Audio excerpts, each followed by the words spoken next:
সম্মানিত হাজিরিন, হাত নাম, আল্লাহ কবুল করেন, আমিন। কোরআনে কারীম থেকে সূরা কাহফের শেষ থেকে তেলাওয়াত করেছি। এই কথা বলেন না। বিশ্ব নবীর লক্ষ লক্ষ আহাদিসে মুবারাকা থেকে একটা অপরিচিত লম্বা হাদিস আপনাদের সামনে পাঠ করেছি। অপরিচিত বললাম, লম্বা হাদিস বললাম কেন? হাদিসটা 2 লাইনের কম হবে না।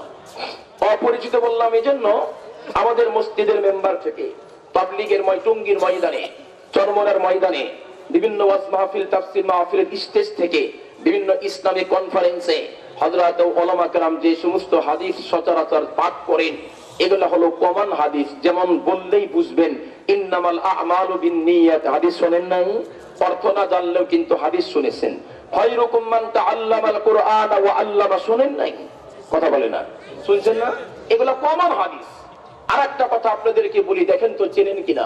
ইন্নাল্লাহা ইয়া'মুরু বিল আদলি ওয়াল ইহসান ওয়া ইতাইযিল কুরবা ওয়া ইয়ানহা আনিল ফাহশাই ওয়াল মুনকারি ওয়াল বাগই ইয়াইদুকুম লাআল্লাকুম, কথা কয় না, লাআল্লাকুম তাযাক্কারুন। এটা জীবনে প্রথম শুনলেন? কবে শুনছেন? আজকেও তো শুনছেন জুমার নামাজের খুতবায়। এই যে আয়াতটা, এটা কিন্তু পরিচিত, কিন্তু কোন ইমাম সাহেব যদি ভুল বলে আপনি কিন্তু লোকমা দিতে পারবেন যে হুজুর আপনি কিন্তু ভুল বলছেন। যদি আপনাকে বলা যায় শুদ্ধ করে দেন, বলে সরি আমি তা পারতাম না। ঠিক বললাম না ভুল বললাম? তার মানে এগুলা আমাদের কানে মুখস্থ, জবানে মুখস্থ নাই, এগুলা কমন। কিন্তু আমি যে হাদিসটা আপনাদের সামনে তেলাওয়াত করেছি, এগুলো আপনাদের কাছে নতুন, বাট উলামা কিরামের কাছে পরিচিত, আপনাদের কাছে অপরিচিত। আমি আগে হাদিস থেকে কথা বলবো, এরপরে আল্লাহর কোরআনের যে আয়াত তেলাওয়াত করেছি সূরা কাহফের শেষের দিক থেকে, ওখান থেকে আলোচনা হবে। আল্লাহ রাসূল বলেন, বিশ্বনবী আলাইহিস সালাতু ওয়াস সালাম একদিন সাহাবা কিরামের মধ্যে বসে আছেন। একেবারে এই ছেলে কি করো তুমি? তোমার কি করতেছ তুমি? এই তুমি কি করো ওখানে?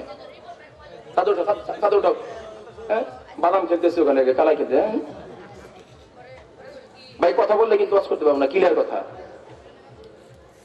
বিশ্বনবী বলে, আতানি আতিম মিন ইনদিল্লাহ, আল্লাহর পক্ষ থেকে একজন আগন্তুক আমার কাছে আসলেন। আপনারা বলেন তো দেখি, আল্লাহর পক্ষ থেকে আগন্তুক আসার অর্থ কি?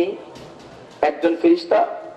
আপনারা কথা বলতে পারেন না? না, সবাই বোবা, কথার উত্তর না দিলে ওয়াজ করতে পারবো না, ক্লিয়ার? এই আগান আগান আগান আগান আগান আগান আগান, সামনে আগান আগান আগান। আপনাদের কাছে আজকে যে আমার ওয়াজ হবে না বোঝা গেছে, কথার কোনো সাউন্ড। আগান, এই মিয়া সামনে আগান আগান, একটু আগান আগান, দূরে থেকে হবে না, আগান আগান। জিকির করেন লা ইলাহা ইল্লাল্লাহ, জবান খুলতে হবে, আওয়াজ দিতে হবে, লা ইলাহা ইল্লাল্লাহ। এই সবাই সবাই ওঠেন, লা ইলাহা ইল্লাল্লাহ, লা ইলাহা ইল্লাল্লাহ, লা ইলাহা ইল্লাল্লাহ, লা ইলাহা ইল্লাল্লাহ, মুহাম্মাদুর রাসূলুল্লাহ সাল্লাল্লাহু আলাইহি ওয়াসাল্লাম। যতক্ষণ আলোচনা হবে আমি যেটা জিজ্ঞেস করব উত্তর জোরে দিবেন, সুবহানাল্লাহ আলহামদুলিল্লাহ জোরে বলবেন, তাকবীর জোরে দিবেন, মন থাকবে ইনশাআল্লাহ। আপনারা যত জবান খুলবেন আমার ওয়াজ তত বাড়বে, জবান যত বন্ধ ওয়াজ তত কমবে, ক্লিয়ার কথা। সম্মানিত হাজিরিন, আল্লাহর পক্ষ থেকে আগন্তুক আসার অর্থ হলো একজন ফেরেশতা আল্লাহ রাসূলের কাছে আসলেন। এই ফেরেশতা হযরত জিবরাইল আলাইহিস সালাম না, এটাও কনফার্ম। কেন? যদি জিবরাইল হতেন পয়গম্বর বলতেন আতানি জিবরাইল, জিবরাইল এসেছে বা এসেছিল। পয়গম্বর এই কথা বলেন নাই, রাসূল বললেন কি আতানি আতিন, আল্লাহর পক্ষ থেকে একজন ফেরেশতা আমার কাছে আসলেন। আপনাদের কাছে আমার জিজ্ঞাসা হলো, এই পৃথিবীতে আল্লাহ পাক কি পরিমাণ ফেরেশতা সৃষ্টি করেছে বলতে পারেন কেউ? আল্লাহ ছাড়া পৃথিবীর কারো বলার ক্ষমতা নাই। একটা মিসাল দিলে কিছুটা আইডিয়া আসতে পারে। একটা মিসাল, সেটি হলো আমাদের বাংলাদেশ নয়, আমাদের পার্শ্ববর্তী দেশের নাম হলো ইন্ডিয়া, ভারত। এই ভারত ইন্ডিয়াতে একটা মাদ্রাসা আছে যার নাম হলো দারুল উলুম দেওবন্দ। মাদ্রাসার নাম কি?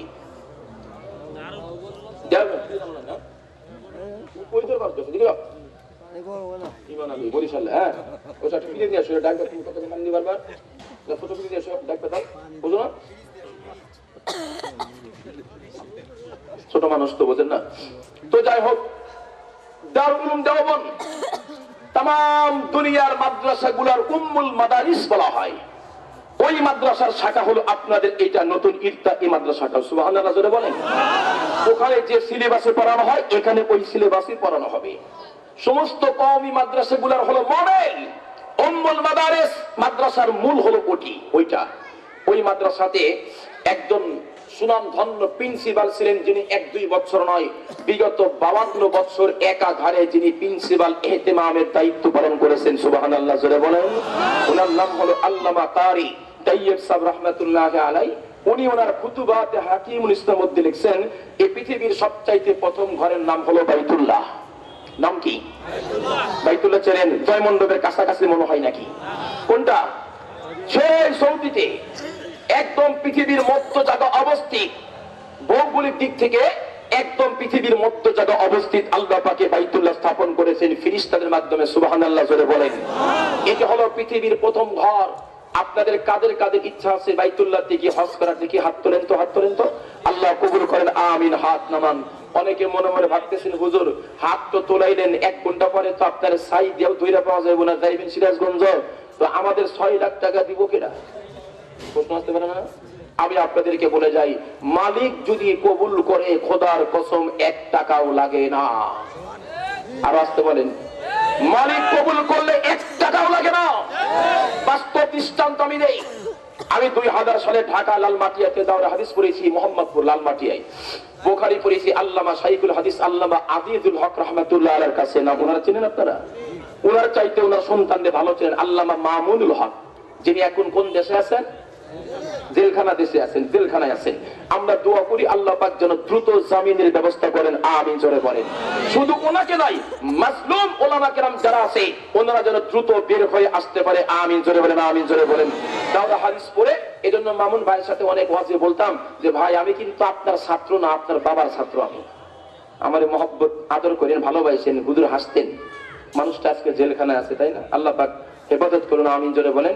ওখানে দাওরা হাদিস পড়ে জামিয়া মাহমুদিয়া একটা পড়ে মুফতি পাস করে প্রথম চাকরি আমার জামিয়া রহমানিয়া রাজশাহীতে। কোথায়? শিরল কলোনি। যারা রাজশাহী গেছেন তারা জানবেন। মাদ্রাসার যেদিন প্রথম গেটে ঢুকছি, দেখতেছি বিশাল দেহের একজন মানুষ, যেমন তার বডি ফিগার, আর উচ্চ মানুষ। আমার মতো 5টা ওর কাছে কিছু না। সাদা জুব্বা পরছে আর সাদা রুমাল পরছে, মনে হয় দক্ষিণ আফ্রিকার কোন সাহেব টাইপ হবে। আমি যখন ঢুকছি উনি আমার সালাম করছে, আসসালামু আলাইকুম রাহমাতুল্লাহ। আমি বললাম ওয়ালাইকুম আসসালাম রাহমাতুল্লাহ। উনি আমার জিজ্ঞেস করে কাইফা হালুকা, আরবিতে জিজ্ঞেস করে আপনি কেমন আছেন। দেখবেন যারা বাংলাদেশের কিছু সৌদিতে 2-1 মাস থাকছে, ওরা 2-1টা বাংলাচোরা আরবিও কয়, আছে না নাই? ওরা আরবি বাংলা মিলেও গজাকে খিচুড়ি মানে আরবি কয়, আছে না নাই? ওই যে ফেসবুকে দেখেন নাই, টাঙ্গালে ভাদাই মেওয়া আমাদের মাঝে আরবি কইতা, ঠিক না? উনি আমার জিজ্ঞেস করে কাইফা হালুকা, আপনার অবস্থা কেমন আছেন। আমি বললাম আলহামদুলিল্লাহ। আমি জিজ্ঞেস করছি আনতা, উনি কয় আনা আইদান বিল খাইর, আমিও ভালো। এই কথা বললেই উনি আমার হুজুর আমার জন্য দোয়া করবেন। 13 বার বাইতুল্লাহতে আল্লাহ নিচে মৃত্যু পর্যন্ত সিরিয়াল আছে। সুবহানাল্লাহ। 13 বার বাইতুল্লাহতে আল্লাহ নিছেন, হজ করেছেন, মৃত্যু পর্যন্ত সিরিয়াল। এই কথা যখন বলছে, লোকটা হলো বাবুর্চি। 2002 সালের কথা আমি আপনাদেরকে বলতেছি। ওনার বেতন তখন 250 টাকা, 250 টাকা। আমার জীবনের প্রথম চাকরি রাজশাহী, 2002 সাল। আমার তো চোখ বড় বড়। বলে কি একটা বাবুর্চি সে 13 বার কেমনে যায়? তখন আমার জানা আছে, আমার মনে আছে 1,75,000 টাকা মাসুদ ভাই মনে হয় লাগতো। আপনি তো যান, প্রতি বছর যান। আল্লাহু আকবার, লাগতো। তখন চিন্তা করলাম কেমনে। উনি আমার হুজুর শোনেন, ঘটনা তো আপনি জানেন না, আমি আপনার বলি কেমনে। হুজুর শোনেন, আমাদের বাংলাদেশ থেকে এবং বিভিন্ন দেশ থেকে যারা হজে যায়, সরকারি ব্যবস্থাপনায়ও যায়, বেসরকারি ট্রাভেলসের মাধ্যমে যায়। সরকারি মাধ্যমে যায় কম, বেসরকারি ব্যবস্থাপনায় যা বেশি। আমাদের সরকারি মাধ্যমে যারা যায় এদেরকে খাবার দেয় চিকন চালের ভাত, ব্রয়লার মুরগির গোস্ত, আলু, চাল, লবণ, তেল, আদা, রসুন কিছুই নাই, খাওয়া যায় না। বলে ঠিক কিনা? যারা আরাফার ময়দানে খাইছেন তারা দেখছেন। আল্লাহ তো আমার 18 সালে নিছিল, মাসুদ ভাইয়ের সাথে দেখা হয়েছিল, মক্কাতেও দেখা, মদিনাও দেখা। আল্লাহু আকবার। যাই হোক, আর বাঙালিদের সবচাইতে উন্নত খাবার কি জানেন? কোন তো দেখি, আপনি কি বাঙালি মধ্যে না বাইরে? এরা কি বাংলাদেশের মধ্যে সিংগাই নাকি ভারতের মধ্যে? কথা কয় না। বাঙালিদের সবচাইতে উন্নত খাবার কি জানেন? শুকনা মরিচের আলু ভর্তা, বেগুন ভর্তা, পোড়া হলে ভালো হয় পাতলা মুসুরের ডাল। এর চেয়ে ভালো খাবার আর নাই। সাউনি বলতেছে খাবার উন্নত। আর একটা আছে জল বিরিয়ানি। কি নাম? জল বিরিয়ানি বোঝেন কি? পান্তা ভাত। এটা হলো ডিজিটাল যুগের ডিজিটাল। আমাদের দেশে যারা বেশি শিক্ষিত টাকাওয়ালা, ওরা হাই সোসাইটির অভিজাত ফ্যামিলির মানুষ, এরা পান্তাবাদ বলতে স্ট্যাটাস বাজে, এজন্য ওরা বলে জল বিরিয়ানি। আমরা গরিব গরিব মানুষ পান্তাবাতি বলি। আচ্ছা বলেন তো, এর চাইতে কি বাঙালির জন্য ভালো খাবার আছে নাকি? উনি আমার বলে, হুজুর এই বাঙালিদের রান্না করার জন্য এই ট্রাভেলসের মালিকরা বাঙালি বাংলাদেশ থেকে বিভিন্ন বাবুর্চি নিয়ে যায়, তার মধ্যে আমি একজন। 13 বার গেছি বাইতুল্লাহতে, হজ করছি, রান্না করার সময় রান্না করছি, হজের সময় হজ করছি, 1 টাকা লাগে নাই। বাড়িতে আসার পরে দেখি পকেটে 300 রিয়াল ঢুকছে। সুবহানাল্লাহ। মালিক কবুল করলে কয় টাকা লাগে? আরো ধরে বলেন, পকেটে কয় টাকা ঢোকে? 300 রিয়ালও ঢোকে। হুজুর আরো সিরিয়াল, সবাই খালি প্রতিযোগিতা, কার থেকে ভালো সুবিধা দিবে। সুবহানাল্লাহ। এখান থেকে বুঝাইলাম, গল্প বলি না, একটা শিক্ষার কথা বললাম যে মালিক কবুল করলে টাকা লাগে না। নাম্বার 2, আমি সিরাজগঞ্জ, আপনার তো কষ্ট হতেছে, সুর, কেসা, কাহিনী, তাফসীর সব আছে। 11টা পর্যন্ত কেন 12টা পর্যন্ত ওয়াজ শুনলে কারা কারা থাকবেন হাত তোলেন তো দেখি। মাশাআল্লাহ, সারা রাত ওই কামই করি। মাশাআল্লাহ, হাত নামান। সম্মানিত হাজিরিন, খুব ভালো করে শুনেন, আমাদের বাংলাদেশের মানুষের এই এখন আর 2টা 3টা রাত জায়গা তেমন কষ্ট না, কমপক্ষে 6 মাস। কারণ এই যে খেলাগুলা দেখছে, 4টা পর্যন্ত তো দেখছে, এখন আর ওদের মধ্যে ঘুম আসার সম্ভাবনা নাই। বাড়িতে যদি শুয়ে থাকে তাও 4টা পর্যন্ত ঘুম আসবে না। ঠিক বলো না, ভুল বল না? আল্লাহ হেদায়েত করুন, আমিন জোরে বলেন। তো আরেকটা কথা বলি, আমি যেখানে জুমা পড়াই সিরাজগঞ্জ, মুফতি সাহেব মাসুদ ভাই গেছে আমার মসজিদে, পাশে আর এক মহল্লার একটা ছেলে, নাম হলো আব্দুল মুমিন, তবলিগ করে। ছেলেটা অত্যন্ত ভালো, চেহারা কালো কিন্তু ওর মধ্যে নূর আছে। আমাদের দেশে দেখবেন অত্যন্ত সুন্দর চেহারা, দেখতে শাকিব খান লাগে। চেহারা 3 বেলা কি বলে ফেয়ার লাভলি ঘষে, তারপরে চেহারা খসখস খসখস করে। আবার কিছু আছে তবলিগ করে, চরমনায় যা নামাজ পড়ে, ওর মধ্যে ঈমান আছে, নামাজ পড়ে, তাহাজ্জুদ পড়ে। কালো হলেও চেহারায় ত্বক আছে না নাই? নূর আছে না নাই? ছেলেটার নাম আব্দুল মুমিন, রিকশা চালায়, কপালে সেজদার দাগ। পরে দেখলে খোদার কসম আমার হযরতে বেলালের কথা মনে হয়, বেলালের কথা মনে হয়। ছেলেটা আজানও দেয় মাঝে মাঝে, মুয়াজ্জিন, অস্থায়ী মুয়াজ্জিন আর কি, চাকরি করে না। যাই হোক, ওই ছেলেটা সকাল থেকে দুপুর পর্যন্ত রিকশা চালায়, একদম গরিব মানুষ। জোহর পরে লাঞ্চ করে কোন কোন কোন কোন মসজিদে গাছতের দিন সেখানে গিয়ে গাছটা করে। ওই আমার একদিন কা, হুজুর আমি কিন্তু সামনেবার হজে যাবো, আপনি আমার জন্য মন থেকে দোয়া করেন, আপনার মহব্বত করি। আমার তো চোখ 2টা রসগোল্লার মতো বড় বড় হয়েছিল, কি কয় চালায় রিক্সা, এটা আমার হজে যায় কেমনে? করোনার আগের কথা, 4 বছর আগের কথা। আমি তখন বললাম, কেন? হুজুর আপনি মনে বিশ্বাস করেন নাই। বললাম, অবিশ্বাস করারই তো কথা।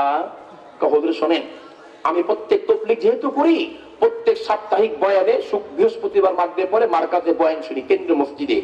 কাকরাইল থেকে একজন আলেম, আজ থেকে প্রায় 1 বছর আগে এসে উনি বয়ান করতেছিলেন। বয়ানের ফাঁকে এক পর্যায়ে বলেই ফেললেন যে যারা প্রতিদিন 500 বার করে দরুদ শরীফ পড়বে, রাসূলের প্রতি মহব্বত নিয়ে আর আল্লাহর প্রতি ইতিকাদ বিশ্বাস নিয়ে, আল্লাহ পাক করে বাইতুল্লাহর মেহমান না করাইয়া কবরে ডাক দিবে না।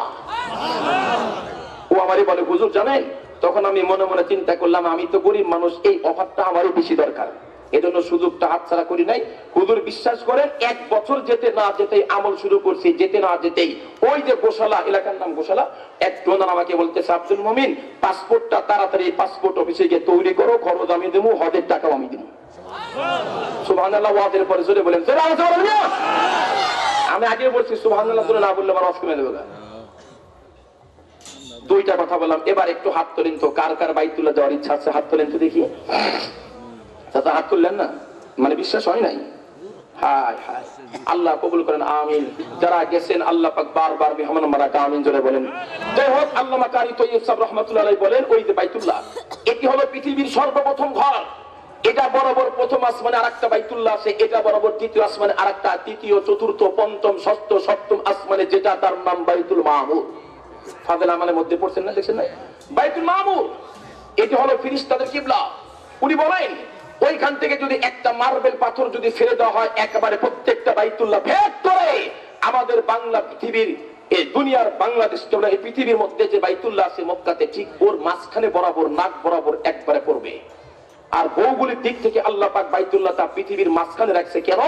আসমান থেকে যে রহমতটা বাইতুল্লাহর উপরে আসে, ওইখান থেকে সমান ভাবে তাম দুনিয়া বন্টন হয়ে যায়। সুবহানাল্লাহ।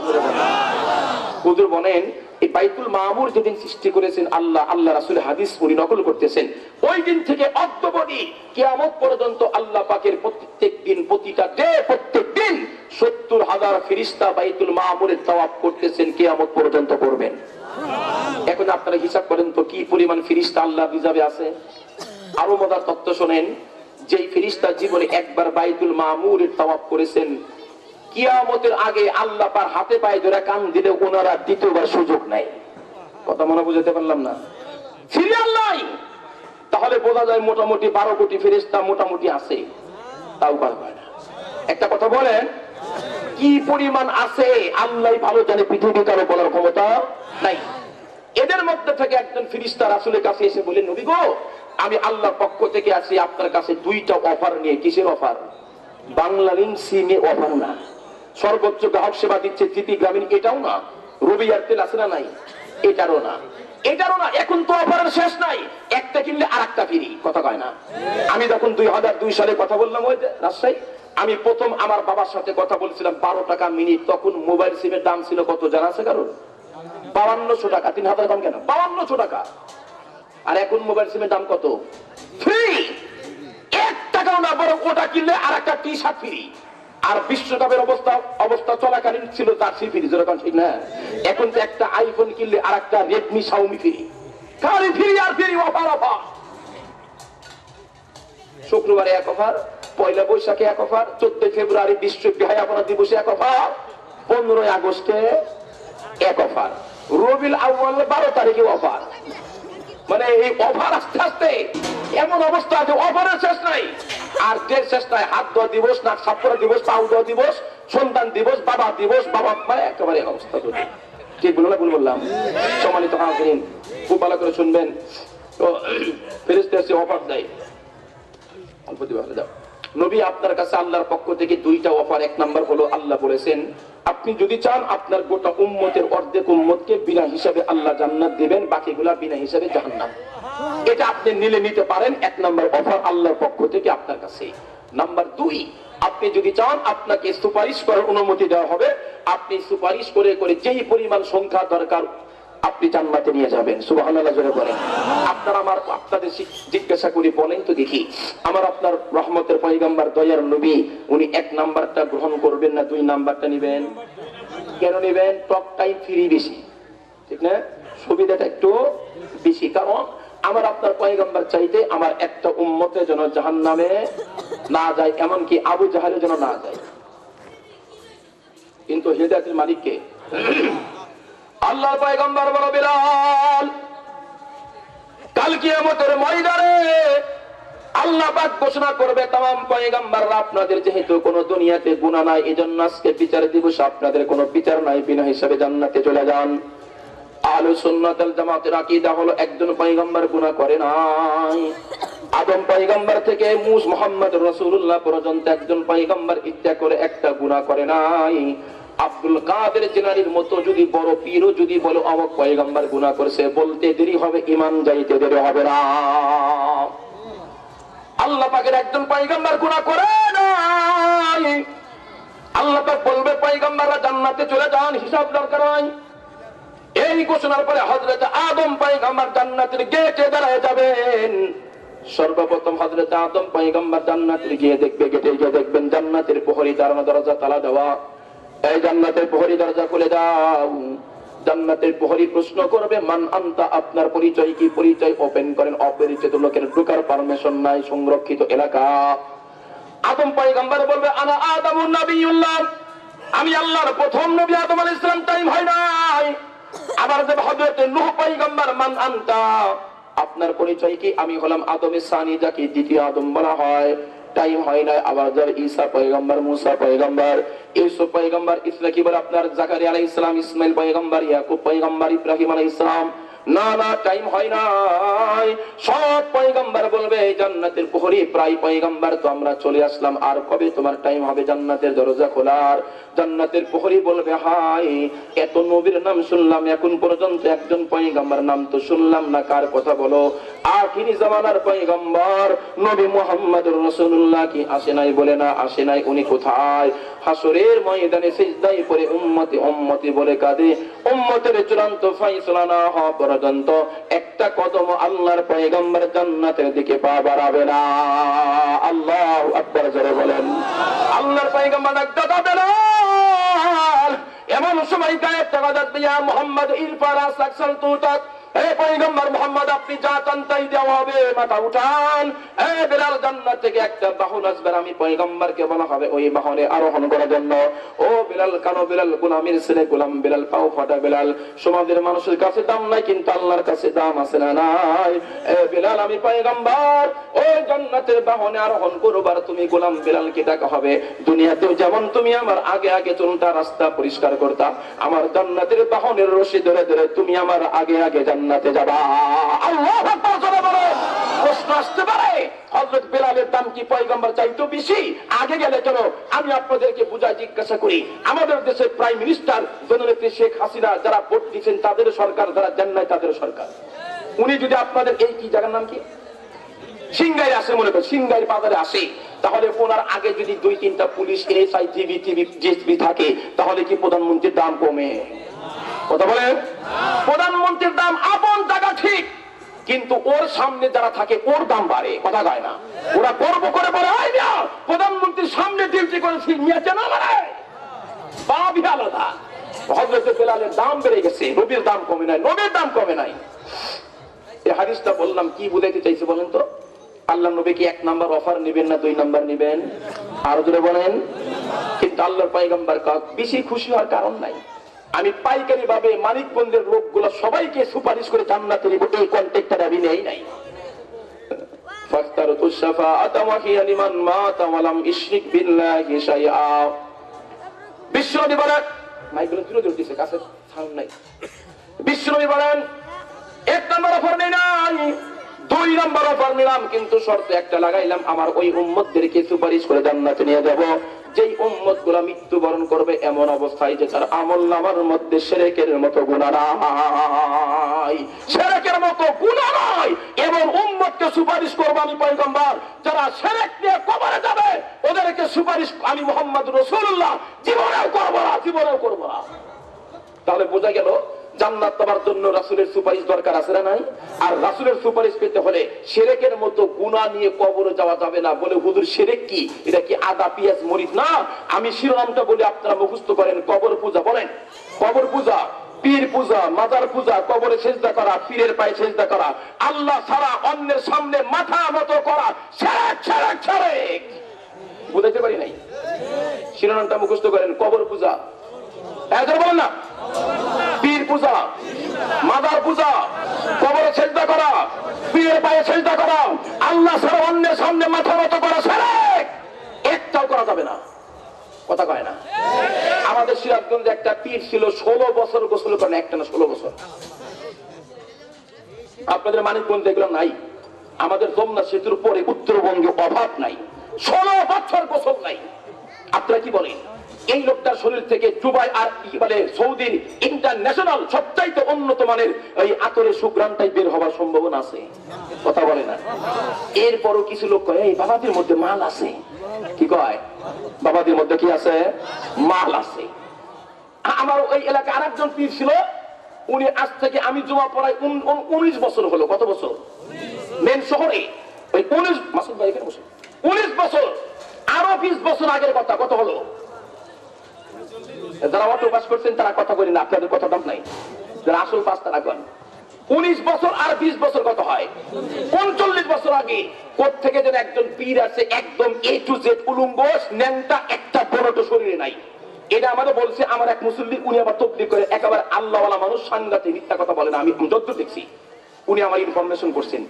পীরটা যখন আসছে না, গাছের নিচে পড়ছে। এই সমস্ত পীর গুলো দেখবেন ওই 4 রাস্তার মোড়, 5 রাস্তার মোড়, আর বট গাছ আর আম গাছ এগুলার সাইডে থাকে। ঠিক না? লাল নীল পর্দা লাগাইয়া নামাজ কালাম রোজা মোদা কিচ্ছু নাই, খালি ওরস আর ওরস, বছরে 2 বার তাবারক পাক করে। আর কয় এত নামাজের দরকার নাই, জীবনে একটা সেজদা দিব, এক সেজদা জান্নাত পার হয়ে জাহান্নামে যাব। তোমার তো ঠিকানা তাই হবে। তোমার তো এক সেজদার লোকের জাহান্নাম ঠিকানা। বিশ্বনবী চাইতে বড় পীর তো হতে পারে নাই। আল্লাহ নবী তো কখনো বলে নাই এক সেজদা দেব মিয়া। জীবনের শেষ রক্ত পর্যন্ত নামাজ পড়েছেন। রাসূল যদি নামাজ না ছাড়ে তুমি কোন কুতু হয়ে গেছো নামাজ ছাড়ো মিয়া? কথা বলেন, কথা বলেন। আমার কথাই খারাপ লাগলে বলবেন, আলোচনা চ্যাপ্টার পাল্টে দেব। হাই ওই যে বসে তো কয়েকজন রুচি বিকৃত মানুষ, বাঙালি তো হুজুকি বাঙালি দেখেন না, এরা কয়েকজন গলাগাতি ধইরা পিঠে হাত দিয়ে তামসা দেখতেছে উলঙ্গ লোকটারে। তো তবলিগে ভাই বলছে এর ভাই একটা উলঙ্গ মানুষের তামসা দেন টাকা হুজুর মুখ সামনে কথা। বাবাদের মধ্যে মাল আছে, কি কয় বাবাদের মধ্যে কি আছে? দুর্গন্ধে কাছে যাওয়া যায় না, একেবারে সারা শরীরে উকুন ধরছে, 16 বছর গোসল করেন না, বাবাদের মধ্যে মাল আছে। তো লোকটা আবার তবলিগ করে, তো যারা আল্লাহওয়ালা মাদ্রাসা পড়ে আলেম বুজুর্গ দিনদার তাদেরকে আল্লাহ উপস্থিত কিছু বুদ্ধি দেয় যেগুলো আপনাদের মধ্যে নাই। এই প্রসঙ্গে আরেকটা কথা আপনাদের বলি, কষ্ট না হইতেছে না তো? সম্মানিত হাজির, যত কষ্ট হোক 11টা পরে ছাড়বো, রাখবো না, ধরে রাখবো ইনশাল্লাহ। এই আমাদের বাংলাদেশের ইসলামী আন্তর্জাতিক সম্মেলন হতো, এখনো হয়। এটা কনফার্ম বক্তা থাকতেন আমাদের পাকিস্তান থেকে আসতেন আল্লামা শাহ আব্দুল মাজিদ নাদিম রহমাতুল্লাহ আলাইহি, আলেম ওলামা চিনবেন, আপনারা দেখছেন। উনি উর্দুতে বয়ান করতেন, ওনার তাকবীর করতেন, ট্রান্সলেশন করতেন বাংলাতে আল্লামা মোস্তফা আল হোসাইনি, কুমিল্লার মানুষ। উনিও মারা গেছে। আমরা দোয়া করব আল্লাহ এই দুই বান্দাকে যেন জান্নাতের উঁচা মাকাম দান করেন, আমিন জোরে বলেন। উনি তাফসীর করে এশার নামাজের পরে ঢাকাতে বয়ান করে উনি কুমিল্লা যাচ্ছেন, মানুষটা তো কুমিল্লা যাচ্ছেন।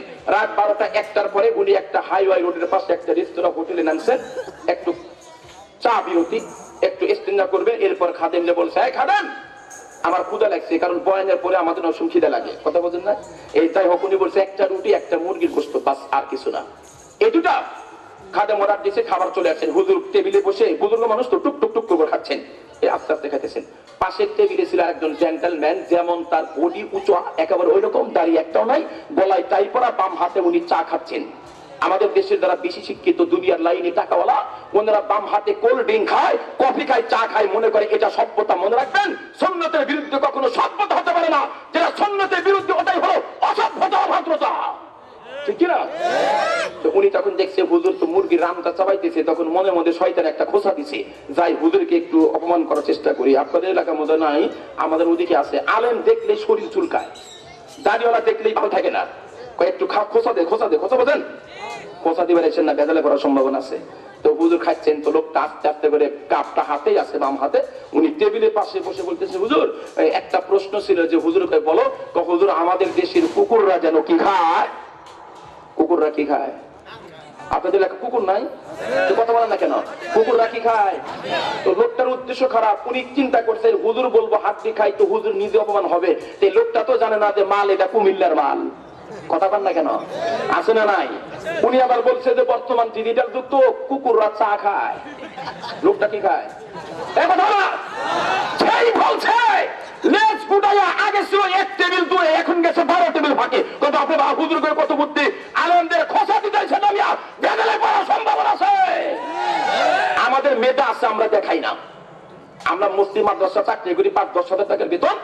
আমরা যদি দুনিয়ার পেছে দৌড়াইতাম, মেধা তোমাদের চেয়ে কম না, তোমাদের চাইতে বেশি টাকা কামাই করতে পারতাম, কথা বলেন, কথা বলেন। আলেমদের খোঁচা দিতে আসেন না, ভেজাল করবেন। লোকটা যখন বলছে বাবাদের মধ্যে মাল আছে, ভাই মাল তা তো দেখাই যাইতেছে, ডাহা তো কিছুই নাই, বলুন না। এইগুলো আমাদের দেশের পীর মুরিদের ব্যবসা, বন্যানি করা জায়গা বাংলাদেশে না। এদেশের মানুষ এখন সচেতন, মা বোনদের একটু ব্যতিক্রম, আপনাদের এখানে মনে আছে। যদি শোনে পীরের মুরিদ না হলে জান্নাত নাই, যাই পীরের বাড়ির দিক ধর, পীর 1 নাম্বার না 22 নাম্বার, ওই চিন্তাকে টাইম নাই। আগে দেখতাম মা বোনরা রাস্তা পর্দা করতো, বোরকা পরছে, উপরে চাদর পরছে, গরুর গাড়িতে চড়ছে, তার চতুর্দিকে কাপড় দিয়ে ঢাকছে, কথা বলে। এখন কি তাই করে? এখন মাদারেও যাবে পর্দা, ওরসেও যাবে পর্দা, ওতেও যাবে পর্দা, যাত্রা মঞ্চ যাবে পর্দা, বাজারের মধ্যে মানিকগঞ্জ সিংগাইর বাজারে আর কি বলে আপনার ওই কি গারাদিয়া বাজারেও যাবে পর্দা।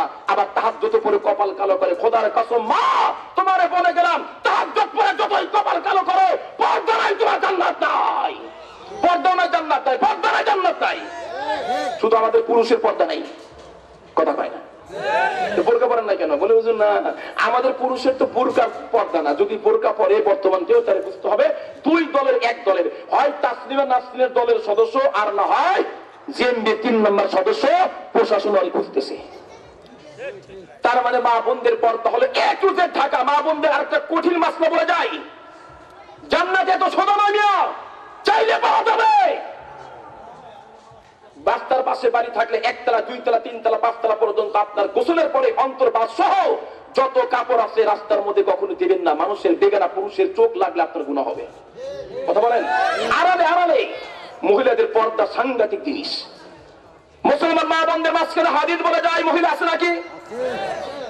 আজ থেকে প্রায় 1450 বছর পূর্বে আল্লাহর পয়গম্বর বলে গেছেন, যেই দিন পয়গম্বর উহুদের ময়দানে মাথার ভিতরে কড়া ঢোকার পরে দুনিয়া থেকে দিন বিদায় হতে দেয় নাই, যেই দিনের পয়গম্বর খন্দকের যুদ্ধে বন্ধুরা আমার পেটের ভিতরে একাধিক পাথর বাঁধার পরে দুনিয়া থেকে দিন বিদায় হতে দেয় নাই, যেই দিনের পয়গম্বর 3 মাস পর্যন্ত বাড়িতে চুলা জ্বলে নাই। আম্মা আয়েশা বলেন, রাআইতুল খিলালা সুম্মাল খিলালা সুম্মাল খিলাল। আরবিতে খিলাল মানে হলো চন্দ্র। আম্মা আয়েশা বলে 3 মাস পর্যন্ত চন্দ্র মাস দেখলাম। বিশ্ব নবীর ঘরের মধ্যে খাবার নাই, এক বেলার জন্য চুলা জ্বলে নাই। এত কষ্ট করার পরে যেই পয়গম্বর এই দুনিয়া থেকে ইসলাম বিদায় হতে দেয় নাই, সেই পয়গম্বর বলে গেছেন, নিসাউন কাসিয়াতুন আরিয়াতুন মাইলাতুন মুমিলাত রুউসুহুন্না কাসনিমাতিল বুকতিল মাইলাতিলা ইয়াদখুলুল জান্নাতা ওয়া লা ইয়াজিদুনা রিহাহা ওয়া ইন্না রিহাহা লাতুজাদু মিন মাসিরাতি কাযা ওয়া কাযা আও কামা ক্বালান নবী আলাইহিস সালাতু ওয়াস সালাম। আল্লাহর পয়গম্বর বলে, যে সমস্ত মহিলারা পর্দা দঞ্জনে দিয়া মাথার চুলগুলো এলোমেলো ছেড়ে দিয়ার বুকটা উঁচা করে নিতম্ব পাছাটা হেলাইয়া তোলাইয়া হুন্ডার পিছনে মাইকোকারের সামনে রাস্তার ভিতরে বের হয় পর পুরুষকে নিজের দিকে আকৃষ্ট করার জন্য আর নিজেকে অন্যের সামনে সুন্দর করে তোলার জন্য বের হয়, আল্লাহর পয়গম্বর বলে কাল কিয়ামতের ময়দানে এই সমস্ত মহিলারা জান্নাতে যাওয়া দূরের কথা, জান্নাতের সুঘ্রাণ পর্যন্ত তারা পাবে না। নাউজুবিল্লাহ বলেন।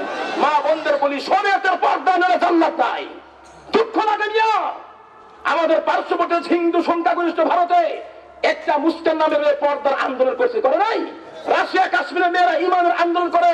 90% মুসলমানের দেশ, বঙ্গবন্ধু শেখ মুজিবের দেশে, রাষ্ট্রপতি জিয়ার দেশে, শাহজালালের দেশে, শাহপরানের দেশে, শাহ মখদুমের দেশে, আহমদ শরীফ দেশে, চরমনিয়াদের দেশে, তবলিগের দেশে মহিলারা পোশাকের স্বাধীনতা চায়, পোশাকের স্বাধীনতা চায়, লজ্জাও করে না। কথা বলেন না কেন? লজ্জায় মাথা নষ্ট হয়। হিন্দু সংখ্যাগরিষ্ঠ দেশে মুসলিম নামের পর্দার আন্দোলন করে একাই, অন্যান্য দেশে মহিলা ইমানের আন্দোলন করে, আমাদের দেশে মহিলা উলঙ্গ ন্যাংটা হওয়া চায়, ন্যাংটা হতে চায়। তোমাদের মাত্র কয়েকজন নষ্টা মহিলা আর ভার্সিটির কয়েকজন নাস্তিক মুনামের জন্য তো আমাদের মেয়ে কন্যা বোন মাকে রাস্তায় বেজ্জতি করতে পারি না। ঠিক বল না কেন? বেজ্জতি করতে পারি না। মহিলাদের পর্দার মধ্যে স্বাধীনতা এবং পর্দার মধ্যে নিরাপত্তা, যেটা বলেন ঠিক কিনা? আজ পর্যন্ত আপনাদের এই মানিকগঞ্জ ডিস্ট্রিক্টের মধ্যে বোরকা পরা, লুজ বোরকা পরা, চোখের উপরে এক্সট্রা কাপড় দেওয়া, হাতে পায়ে মোজা পরা দর্শন হয়েছে? যতগুলো হয়েছে ডিসকভারি মার্কা। কথা কয় না? ওগুলা থেকে ঠিক থাকতে পারে না। বাড়িতে কখন ওইটা রাস্তার মধ্যে পায়রা ফেলা দেয়। আর নয় স্কুলের মধ্যে ক্লাস 3 মেয়েকে ধর্ষণ করে। নাই নাই নাই, স্কুলের মধ্যে ক্লাস 3 মেয়েকে ধর্ষণ করে। আমরা প্রত্যেকটার বিরুদ্ধে আমাদের অপারেশন, মাদ্রাসাও অনেক জায়গায় দুর্ঘটনা ঘটে, ছাত্রদের নিয়ে দুর্ঘটনা। আমরা তাদের দৃষ্টান্ত চাই, আমরা তাদের দৃষ্টান্তমূলক শাস্তি চাই। স্কুলের মধ্যে যে মেয়েদেরকে কিশোররা আগাম কুকাম করে ধর্ষণ করে, এদের দৃষ্টান্তমূলক শাস্তি চাই। মানুষ আজকে নিরাপদ কোথাও না। কথা কম না কেন? নিরাপদ কোথাও? টিচারের কাছে যাবে ছাত্র পড়তে, বাবা বাবা তার মেয়েকেই সাইজ করে ফেলায়। তার মানে পর্দা নাই।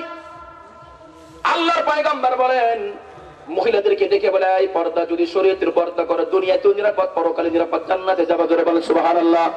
মুসলমান বলতেছিলাম রাগ করছেন নি?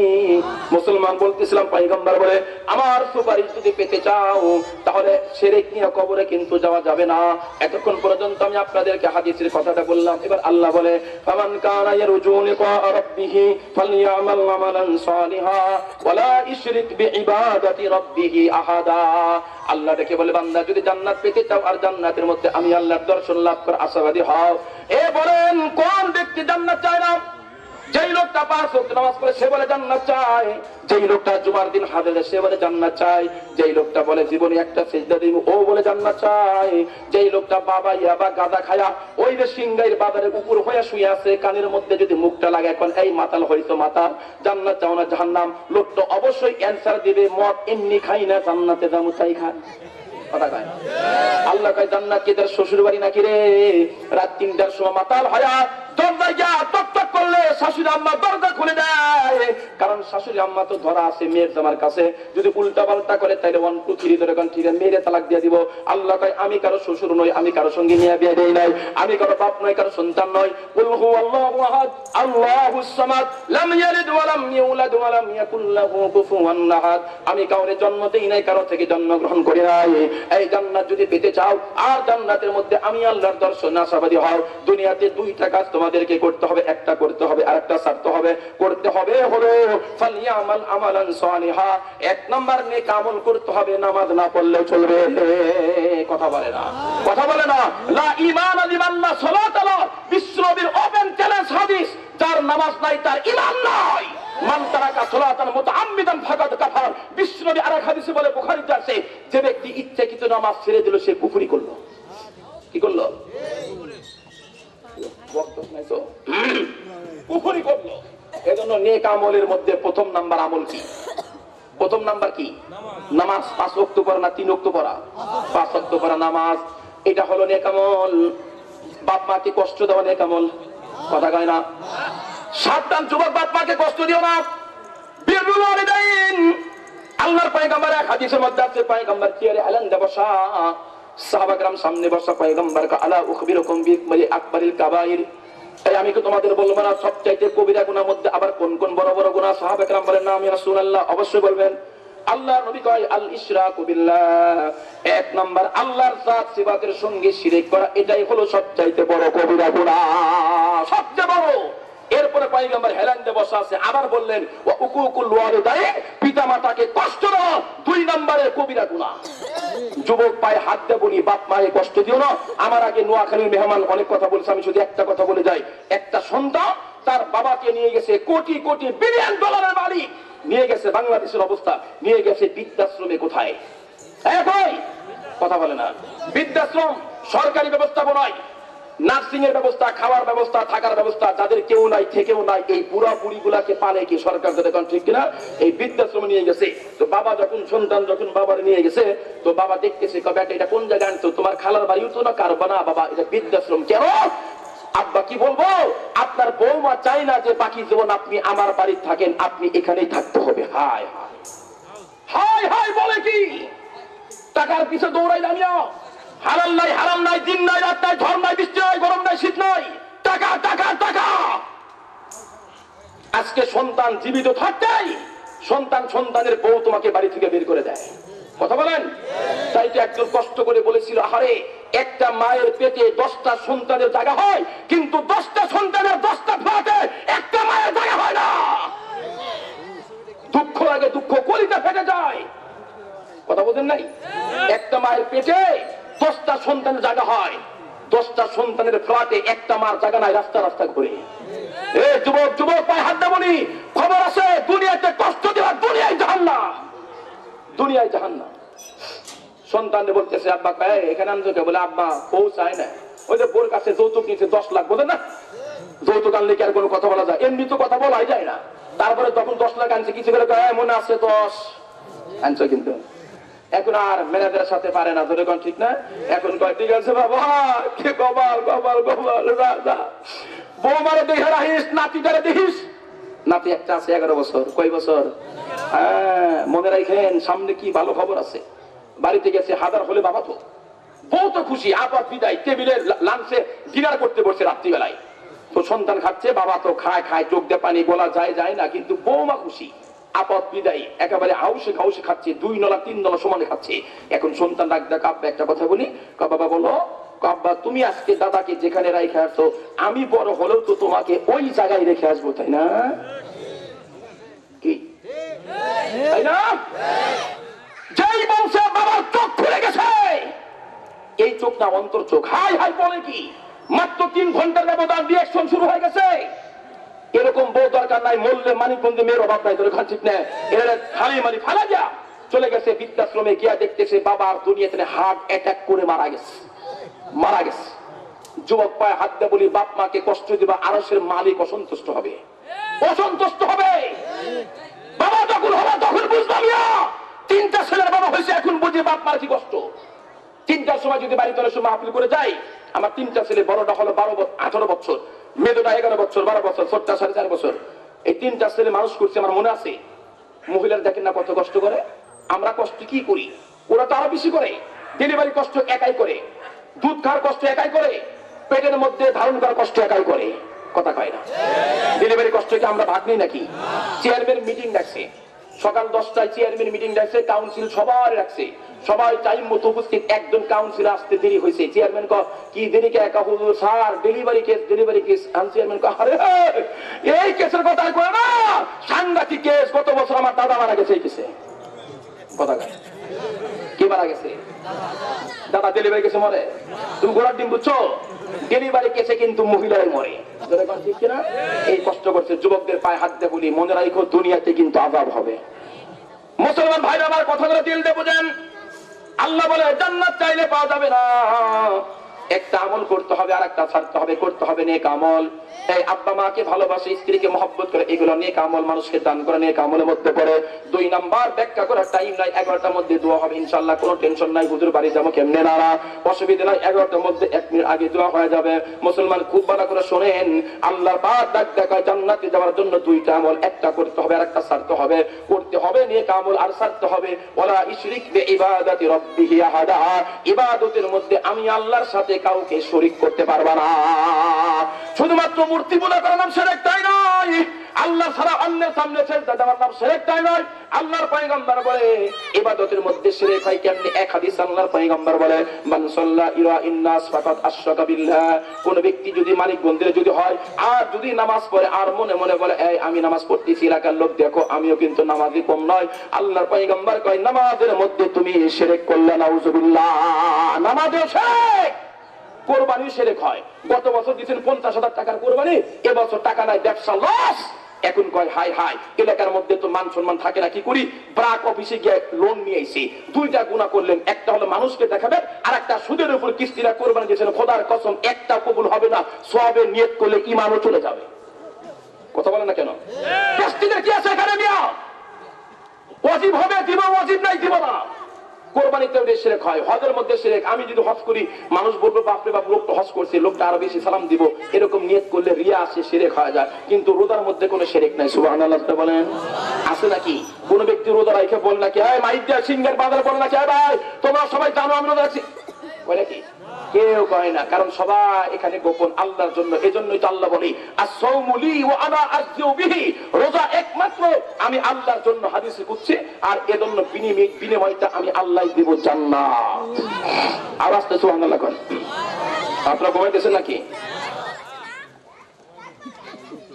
আল্লাহ পয়গম্বর ডাক ডাকা শোনো, আশ-শিরকু আকফা মিন দাবিবিন নামলি, পিপিলিকার পায়ের আমাদের চাইতে সূক্ষ্ম, আমাদের চাইতে মানুষ শিরক করে। শিরকটা আরো বড় সূক্ষ্ম। পিপিলিকা চেনেন? ওই যে লাল লাল পিঁপড়া, বড় বড়, কামড় দিলে ভাল লাগে। কথা কয় না? লাল পিঁপড়া কামড় দিলে মজা লাগে। এই পিঁপড়া যদি গাড়া দিয়া আর 22 মাইল দিয়া কি বলে আপনার ওই যে সিংহের বাজার যে 50,000 পিপিলিকা যদি আন্দোলন করতে করতে রাত 12টা পরে যায়, এই সরকারের পদত্যাগ চাই, ওবায়দুল কাদের পদত্যাগ চাই, মনে মনে কোন পিঁপড়া যদি আন্দোলন করতে যায়, অথবা ব্রাজিল আর্জেন্টিনা মিছিল করতে করতে যায় 50,000 পিপিলিকা, এই পিপিলিকার মিছিল আর পায়ের আওয়াজে সিংহের বাসীর ঘুম ভেঙে যায়। বোঝার কারণ ঠিক কিনা? ঘুম ভাঙবো, কারণ ওদের আওয়াজ তো শোনা যায় না। বিশ্বনবী বলেন এটা যত সূক্ষ্ম তার চাইতে শিরক আরো সূক্ষ্ম। বান্দা শিরক করে বান্দা নিজেই টের পায় না। এই প্রসঙ্গে একটা ঘটনা আমি আপনাদেরকে শোনাই, অসুবিধা তো নাই ইনশাআল্লাহ। হযরত মুসা পয়গম্বর নাম শুনছেন নাকি? বলেন। বিশ্বনবী নয়, হযরত মুসা পয়গম্বর রাস্তা দিয়ে যায়, রাস্তার এক কর্নারে একজন মানুষ পড়ে আছে, লোকটা অসুস্থ, একদম চোখগুলা করতে চলে গেছে ক্ষুধার যন্ত্রণায়, জীবনের শেষ প্রান্তে চলে আসে। লোকটার শরীরের মধ্যে পোকা ধরে গেছে, মৌমাছি পোকাগুলা কামড়ায়, কিন্তু আল্লাহর বান্দার পেট আর পিঠ এক হয়ে গেছে, কিন্তু আল্লাহর বান্দার সবগুলো অচল, কিন্তু জিহ্বাটা এখনো অচল হয় নাই। জবানদার আল্লাহর জিকির করে, আল্লাহ আল্লাহ আল্লাহ আল্লাহ আল্লাহ আল্লাহ। আল্লাহর পয়গম্বর ডাক দেখায়, আল্লাহর বান্দা এই যে তোমার শরীরের পোকামাকড় গুলা কামড়ায়, তোমার কি কষ্ট হয় না? লোকটা ডাক দেখা, পথিক তোমার চিল্লাম না, উনি যে মুসা কালিমুল্লাহ নাম শুনছে কোনদিন দেখে নাই, ডাক দেখায় তোমার চিল্লাম না, তবে শোনো খুশির সংবাদ শোনো, এই যে পোকামাকড় গুলা কামড়ায়, এই কামড়ের কারণে আমার ঘুম হারাম হয়, ঘুম হারাম হলে আল্লাহর নাম জিকির করা আমার জন্য বড় সহজ হয়ে যায়। আল্লাহু আকবার করে বলে। আমাদের দেশে বর্তমান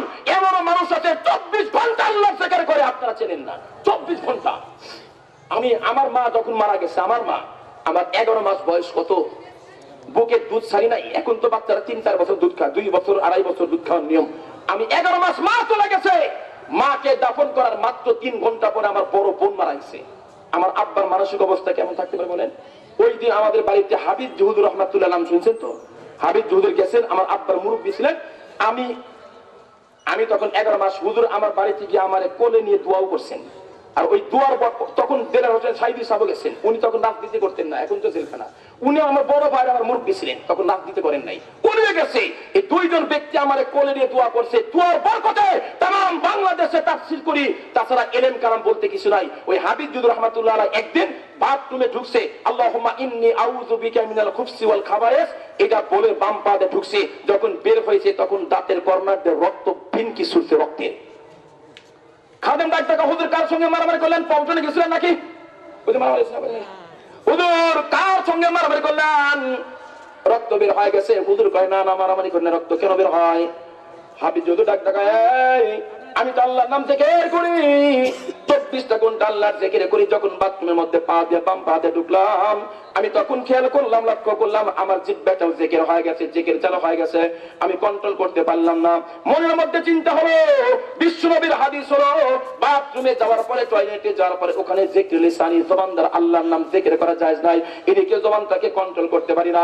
আমি জবানটাকে কন্ট্রোল করার জন্য, বিশ্বনবীর হাদিসের উপর আমল করার জন্য এত জোরে 2 পাশের দাঁত দিয়ে কামড় দিছি, আক্রমণ করেছি, কামড় দিছি, যার কারণে 2 দাঁতের মাঝখানে, দাঁত তো ধারালো ধরে কান ঠিক না, 2 দাঁতের মাঝখানে জিহ্বার আগাটা পরে সাইড দিয়ে রক্ত বের হয়ে গেছে। আল্লাহু আকবার জোরে বলো। এই যে কন্ট্রোল করতে পারে না মিয়া, আর আমাদের সারাদিন পিটাইলে আল্লাহ নাম বাড়ায় না, কথা কয় না, আল্লাহ বাড়ায় না। আল্লাহর বান্দা জিকির করে, পয়গম্বর কয় কত বছর ধরে এভাবে জিকির করো? লোকটা কয় 1-2 বছর নয়, বিগত 400 বছর ধরে এভাবে আল্লাহর জিকির করে। সুবহানাল্লাহ বলেন না? কত বছর? কত বছর? একটা মহিলা, বাচ্চা মহিলাকে, ওই মুসা পয়গম্বরের সময় একজন মহিলা নিয়েছেন, আল্লাহ নবী গো, এই বাচ্চার মাথা হাত দিয়ে একটু দোয়া করে দেন, আমার বাচ্চাগুলো ছোটবেলায় খালি অল্প বয়সে মারা যায়, বাল্যকালে মারা যায়, ওই যে পানি পরে মরে, কে মরে না? হুজুর কয় আচ্ছা মানে কথা, তোমার সন্তানরা কত বছর বয়সে মরে? হুজুর কেউ 350 বছর, কেউ 500 বছরে মরে যায়। কত বছর? ওদের তো হায়াত ছিল 1000 বছর, 900 বছর, শৈশবকাল হলো 400 বছর। আর আমাদের উম্মতে মুহাম্মাদির গড় আয়ু মা বাইনা 60 70 70, গড় 60-70 মাঝামাঝি। কেউ আগে মরে, কেউ আবার 100 বছর বাঁচে। পয়গম্বর কয় আচ্ছা বুঝলাম, এই যে আল্লাহর জিকির করতেছে, মৃত্যুর সময় তোমার এসে গেছে, প্রায় তোমার বয়সটা শেষ, এই মুহূর্তে কি তোমার কোনো মনে আসা তামান্না আছে নাকি? আমারে বলে দাও। লোকটা একটা কয়, পথিক ভালো কথা মনে করছো, জীবনে 2টা আশা আছে। 1 নাম্বার হলো, কতবার কোটিবার মুসা পয়গম্বরের নাম শুনলাম, দেখি নাই। কার সামনে বলে? পয়গম্বরের সামনে বলে, আল্লাহ দেখি নাই। জীবনে যদি একবার পয়গম্বরকে দেখতে পারতাম জান্নাত ওয়াজিব, কারণ পয়গম্বর দেখলে জাহান্নাম হারাম। ইমানের সাথে ধরে বলেন সুবহানাল্লাহ।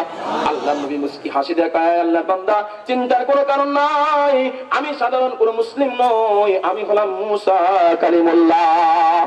2 নাম্বার কি বলো? 2 নাম্বার লোকটা একটা আল্লাহর পয়গম্বর, আমার না প্রচন্ড, ওই যে রোদ দেখেন না, প্রচন্ড সূর্যের কিরণ লেগে গেছে, সাংঘাতিক তাপদা শুরু হয়ে গেছে গা, ঠান্ডা পানি দরকার, কারণ প্রচন্ড গরমের সময় ঠান্ডা পানি আল্লাহর বড় নিয়ামত। ধরে বলেন ঠিক কিনা? এই যে 15 দিন 15 ঘন্টা 16 ঘন্টা রোজা, কিন্তু আবার সামনে আসতেছে 3 মাস বাকি নাই, 3 মাসের কম আছে। আমাদের মুসলিম আমাদের জিজ্ঞেস করে, হুজুর এত লম্বা দিন কি রোজা রাখা যায়? আহারে তেমন কিছু দরকার নাই, খালি যদি ফ্রিজের 1 ডোক পানি পান করতে পারতাম, বেলা একটা সারাদিন রোজা আরো থাকতাম। আছে না নাই? আবার দেখি একদিন কা হুজুর গোপন কথা বলি, কি কথা, 2-1টা টান মান দেওয়া দেবো না? টান মান বোঝেন কি? ওই যে টান, হুজুর খাবার দরকার না, 2-1টা টান দিলে হয়। আগে খান, ইফতার পরে খান, কথা খায় না, কাজ হবে না। আল্লাহর বান্দা পয়গম্বর, প্রচন্ড গরম, ঠান্ডা পানি খাইতে মন চায়। মুসা পয়গম্বরকে একটু অপেক্ষা করে যারা ঠান্ডা পানি আনলাম। মুসা পয়গম্বর জয়মন্ড পার হয়ে গেছে, মনে করেন বাস্তা ধল্লা সেতু পার হয়ে হেমাদপুরের কাছাকাছি গেছেন। ওইখানে আবার আয়রন মুক্ত পানি, আর্সেনিক মুক্ত পানি পাওয়া যায়। যেই মাত্র পয়গম্বর বোতল ভর্তি পানি হাতের মধ্যে নিচ্ছেন, আল্লাহ ডাক দেখা আজরাইলে, চলে যা চলে যা, আর কিন্তু টাইম নাই। আমার পয়গম্বর পানি নিয়ে আমার ওই বান্দার কাছে পৌঁছার আগে তার জানটা কব্জা করে নিয়া। जाए। मौत जिस दिन आ गई मुर्दा की हालत क्या हुई, रोहे तन से उड़ गई मुर्दा की हालत क्या हुई। कैसे कैसे ताजेदारो बादशाह चल बसे, ओ खजीना बाला खाना शान शौकत क्या होए। कैसे कैसे खूबसूरत रानिया शहजादिया, तन बदन सब गल गया है शक्ल सूरत क्या होए। जब मलकुल मौत आवेगे तुम्हारे सामने, फिर तुम ही फुर्सत ना मिलेगी लब हलाने के लिए, फिर तुम ही फुर्सत ना मिलेगी लब हलाने के लिए। জানটা কবজ করে চলে গেছে। মুসা পয়গম্বর এসে দেখতেছে আল্লাহর বান্দার দুনিয়াতে নাই, মাত্র কয়েকটা হাড্ডি পড়ে আছে। কারণ মৃত্যু হওয়ার সাথে সাথে জঙ্গলের বনের হিংস্র প্রাণীগুলো আইসা তার গোশত খায় ফেলাইছেন। আল্লাহর পয়গম্বর আল্লাহর দরবারে হাত তুলে গায়, আল্লাহ তোমার কুদরত বোঝা বড় ভাই, কিছুই বুঝলাম না রে মালিক। যেই বান্দা 400 বছরের মধ্যে একটা লম্হার জন্য একটা চোখের পলকে তোমার নাম বলে নাই, 400 বছর তোমার জিকির করলো, তোমারে স্মরণ করলো। আল্লাহ তোমার এই বান্দা মরণের সময় একটু পানি পান করতে চাইলো, কেন দিলা না? কত কষ্ট দিয়ে না আল্লাহ তুমি মারলা। না জানি তোমার যে বান্দা নাফরমান ইহুদি খ্রিস্টান বৌদ্ধ, না জানি তোমার নাফরমান না ভাই বান্দা কম ভক্ত, এদেরকে না জানি তুমি কত কষ্ট দিয়ে মারবা বোঝা যায়। আল্লাহ ডাক দেখা পয়গম্বর, আজকে বিচারটা তোমার কাছে দিলাম, ফয়সালাটা তুমি দাও। ও পয়গম্বর বলো, 400 বছর পর্যন্ত খাওয়াইলাম পান করাইলাম, আজকে যদি ঠান্ডা পানি আমার কাছে চাইতো দিতে পারতাম কিনা, জোরে কোন ঠিক কিনা? কিন্তু আমার কাছে না চায়া তোমার কাছে চাইলো। এইখানে একটা ভেজাল বাঁধাইছে, যেই ভেজালের কারণে আমি তো আমার বান্দাকে জান্নাত দিব আগে ফয়সালা করছিলাম, কিন্তু এই ভেজালের কারণে আমি আল্লাহ তো তাহলে জান্নাত দিতে পারি না। এখানে একটা ভেজাল করছে। কি ভেজাল করছে? যেই ভেজালটা আমরা প্রতিদিন 2-1 বার করি, ধরে কোন ঠিক কিনা, কিন্তু আমরা টের পাই না। এজন্য তো পয়গম্বর কো আশিরকু আকফা মিন দাবিবিন নামলি, পিপিলিকার পায়ের আমাদের চাইতে শিরক অত্যন্ত মারাত্মক। বান্দা শিরক করে, বান্দা ওহুম লা ইয়াশুরুন, বান্দা নিজে টের পায় না কি ভেজালটা করছে, যার কারণে আল্লাহ পাক এত বড় প্রিয় বান্দা 400 বছর মধ্যে আল্লাহর নাম এক মুহূর্তের জন্য বলে নাই। ওই মানুষটাকে আল্লাহ কেন এক ঢোক পানি পান করতে দিলেন না? শোনার পক্ষে কারা কারা আছেন হাত তোলেন না। কোন কারণে আল্লাহ পাক তাকে পান করতে দিলেন না? তাকে এত বড় কষ্ট দিলেন, এত বড় প্রিয় বান্দাকে শোনার পক্ষে কারা কারা হাত তোলেন, হাত তোলেন, হাত তোলেন, হাত তোলেন। আল্লাহ আমাদের প্রত্যেককে শোনার পরে তারপরে যেন যাইতে পারি। একটা লোক ওটেন ক্যাটের পাইছে যে কালেকশন করবে এখন, না একটা লোক উঠবেন, হাত নামান, একটা লোক উঠবেন না। এটা সাংঘাতিক একটা আমল। এত আল্লাহর জিকির করলো, আল্লাহর গোলামি করলো 400 বছর, আর একটু পানি আল্লাহ কেন পান করতে দিলেন না? কোন কারণে আল্লাহ কেন রাগ করলেন? ওটা আমাদের জানা দরকার আছে না? ওটা জানবো, তারপরে দোয়া করে তারপরে যাবো। তাবার ওরকম হয় আছে নাকি? না মাশাআল্লাহ, আপনাদের খালি নেওয়া হবে না, দেওয়াও হবে। আল্লাহর বান্দা এবার বলেন, বলছি 11টা শেষ হবে, 11টার মধ্যে হবে ইনশাআল্লাহ, অসুবিধা নাই। কত বাজে? 10টা, 11:15 বাজে না 11:15 বাজবে, অসুবিধা নাই। এক আল্লাহর বান্দা বলেন, বাপ নাই মা নাই, এই ওই আবুল বাসার ভাই চলে গেছে না কেউ দিদি, আল্লাহ মন থেকে দোয়া করবে আল্লাহ পাক যেন তাকে কবুল করে, আমিন। মাদ্রাসার যত জরুরত আল্লাহ পাক তার দ্বারা যেন ম্যাক্সিমাম পুরা করে দিতে পারে, আল্লাহুম্মা আমিন। জোরে বলেন। আল্লাহর বান্দা কি আছেন? বলেন, বাপ নাই মা নাই, বাবার নামে 5,000, মার নামে 5,000 টাকা, 10,000 টাকার আমি 2 জন ব্যক্তি চাই। হুজুর আমার বাপ নাই মা নাই, বাপ থাকলে চেন্নাই নেওয়া লাগতো, মাদ্রাজ নেওয়া লাগতো, অসুখ ধরে কোন ঠিক কিনা, টাকা নাই, জমি বিক্রি করো, মেহগুনি গাছ বিক্রি করো, গাবি বিক্রি করো, সব স্বর্ণ বিক্রি